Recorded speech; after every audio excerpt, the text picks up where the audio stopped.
Researchers at MIT have created what may be the smallest robots yet that can sense their environment, store data, and even carry out computational tasks. These devices, which are about the size of a human egg cell, consist of tiny electronic circuits made of two-dimensional materials, piggybacking on minuscule particles called colloids.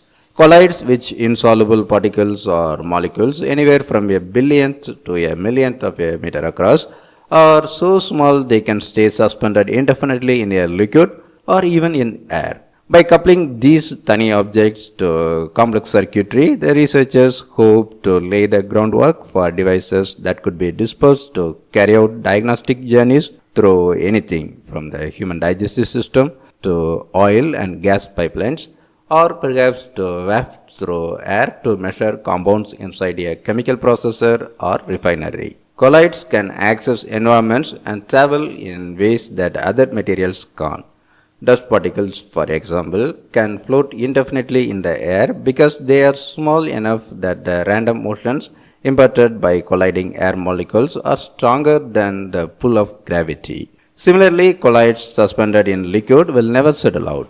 Tiny robots made by the MIT team are self-powered, requiring no external power source or even internal batteries. A simple photodiode provides the trickle of electricity that the tiny robot circuits require to power their computation and memory circuits. That is enough to let them sense information about their environment, store those data in their memory, and then later have the data read out after accomplishing their mission. Such devices could ultimately be a boon for the oil and gas industry. Currently, the main way of checking for leaks or other issues in pipelines is to have a crew physically drive along the pipe and inspect it with expensive instruments. In principle, the new devices could be inserted into one end of the pipeline, carried along the flow, and then removed at the other end, providing a record of the conditions they encountered along the way, including the presence of contaminants that could indicate the location of problem areas.